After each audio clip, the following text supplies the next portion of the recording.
Hi guys, this is a brief video demonstration of what the Home Remote app is and how to configure it. It's basically a customized client that will talk to a home server, usually Minerva, which is the logo top left there. I think you can probably just make that out.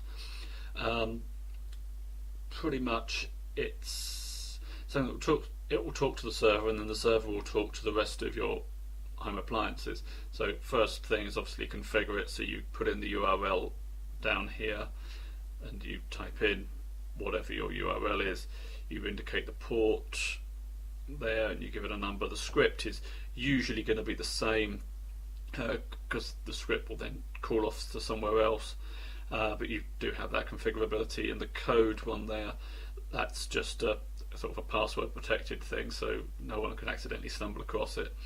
Most of the time you do your own network things anyway, but that's all that is. So from there you've got the options. They're split down, so you've got various things that control the TV. If you've got a TV hooked into Minerva, you've got stuff that will talk to the various film and video parts. So if you've got M-Player or something, for example, you could spawn that remotely from here. Music, so music playback. That, for example, if I go over to this log here, get that.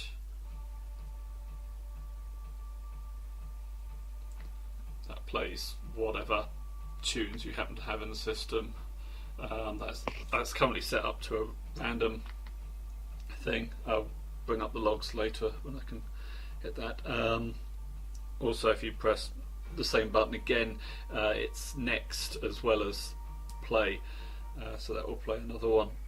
If I bring that up now, you can. That's the log, which just does whatever that's doing. Similarly, you've got the mixer, so you can mute the. That mutes everything. If I go quickly here, hit mute there, you can see that the volume flips down. That's just AU mix running, and if I hit the mute button again, that does a toggle, so you'll see the volume will pop up,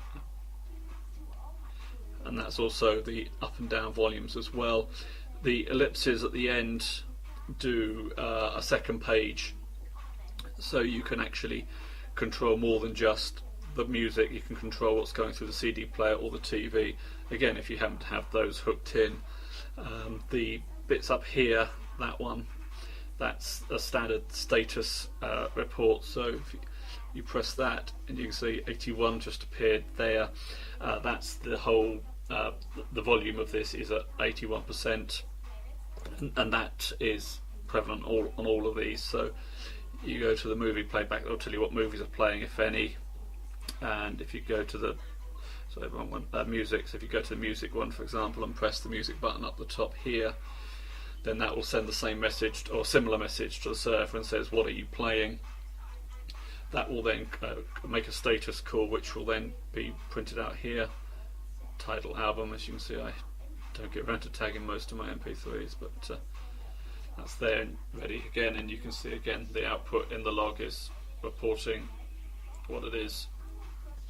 So if we go back, house is the big one, which is that's where all the sort of Minerva specific home automation stuff happens. There's several bits on this. The I is the to-do list one. That's a Minerva specific thing, so you can say what's on your schedule today, and that says I've got to film an iPhone video, which I'm doing now. The sun is, surprise surprise, a weather report that will bring up the weather for both today and tomorrow. That's not a thing that the app controls, that's something there that the Minerva server controls, because that is pretty much in control of everything there. And if I go to the ellipsis page again next, you can see you've got the X10 controls. These are the things which will turn the lights on and off. Now, because this cable doesn't reach to the bedroom, I've hooked a separate light bulb up behind me, so if I move this into roughly the same location, you can see that's a light bulb and this is the app here. So if I then press the on button here for study, which is my hard-coded little hack for today, that'll send the message off to the server and it'll switch the light bulb on, and similarly there's a switch off as well. There's a dim control as well on this. Now I'm using an appliance module which doesn't support dim, but if I were using an appliance module, if I were using a light module, then I'd be able to turn the intensity of the light up or down with those buttons here. There's master on and off controls, so when you go to bed at night you can switch everything off in one go. Obviously I don't want to do that now because that would also send the computers into shutdown mode. But that's essentially what it is. You've got control of the music, which is just now finished. If I query that again now, it will tell me that my status is finished and no media is playing. It appears. So yeah, you can configure the messages that the server does on the server. The next version will allow you to configure the button layouts as well. As I say, that's the next version. But I hope that gives you a sort of a little insight as to what this little remote does and the home automation things it controls. Bye for now.